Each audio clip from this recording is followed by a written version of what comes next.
네, 이번 유형은 조건부 확률 중에서 이제 표가 주어졌을 때 조건부 확률을 구하는 유형인데요. 자, 기본적으로 이제 조건부 확률은 우리가 이제 정의 자체는 뭐예요? P, B바 A, 즉 사건 A가 아니라 사건 B가 아니라 확률은 뭐라 그랬어요? PA분의 P, A교 B라고 정의하는데요. 실제로 우리가 여기에는 PA라는 거에는 뭐가 있는 거예요?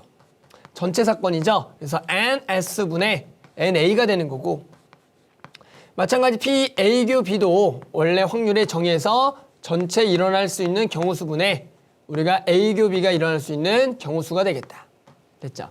따라서 우리가 NS는 공통적이 있으니까 얘가 약분하면은 결국엔 뭐다? NA분의 N, A교 B를 이제 구할 수가 있다라는 거예요. 조건부 확률 중에서 이제 가장 좋은 형태가 뭐냐면 우리가 기본적으로 이런 인원수가 주어져 있을 때, 즉 어떤 내가 이제 주어진 조건을 간단하게 표로 작성하게 되면 각각의 인원수들을 딱딱딱 구할 수가 있잖아요. 그러면 이 우리가 지금 했던 조건부 확률의 NA분의 NA교 B로 인원수만 가지고 풀 때가 실제로 조건부 확률을 가장 구하기 쉬운 형태가 됩니다.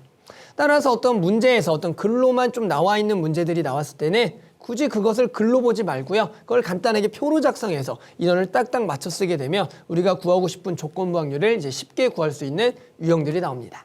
아셨죠? 자, 그러면 예시 문제를 한번 같이 풀어보겠습니다.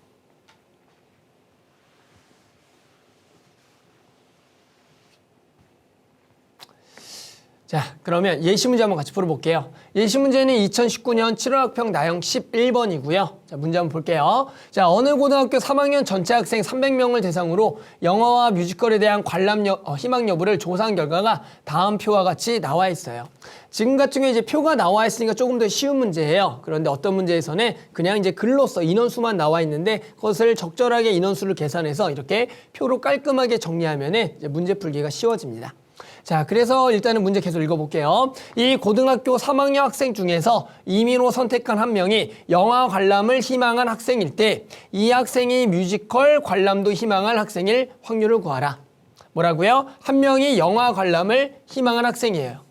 그래서 우리가 보통 이제 기호상으로 요런 어떤 사건을 이름을 붙여주는 게 좋아요. 그래서 선생님은 요 사건을 뭐라 그래요? B라 그럴까? 그냥 간단하게 B라 그러고 이 학생이 뭐다? 뮤지컬을 관람한 학생. 그래서 이 사건을 뭐라 그래요? A라 그러면 결국엔 앞 사건 B가 났을 때 A가 할 확률이다. 그래서 우리는 뭐다? P, A바 B를 구하는 거다. 따라서 P, A바 B는 원래는 뭐예요? P, B분의 P, A 큐비죠. 그런데 지금처럼 이제 표로 나와 있는 문제들은 우리가 아까 방금 했던 요것을 어차피 전체 인원수는 똑같을 거니까 각각의 인원수로 계산해서 N, B분의 N, A 큐비로 구하겠다. 이게 이제 가장 쉬운 형태가 됩니다. 됐죠? 그래서 우리는 두 개만 구하면 돼요.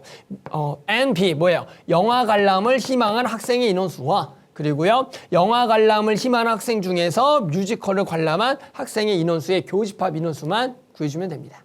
됐죠? 그래서 표를 한번 보겠습니다. 자, 일단은 M, B 영화 관람을 희망한 학생. 자, 보면은 지금 결국에 영화와 지금 뮤지컬인데요. 어때요? 영화를 희망한 학생은 뭘까? 영화를 희망하지 않은, 지금 영화를 희망한 학생은 총 얼마? 210명이 되겠네요. 맞죠? 그러니까 결국엔 제 M, B가 뭐가 되는 거예요? 210이 되는 거고요. 간단하죠? 자, 교집합. 영화와 뮤지컬 둘 다 희망, 즉 희망을 인원을 보면 돼요. 그랬더니 그게 얼마가 돼요? 지금 90명이 되겠다. 이것이 뭐다? N, A 교 B가 되는 거죠. 따라서 여기다 뭘 쓰면 된다? 90을 쓰면 되겠다.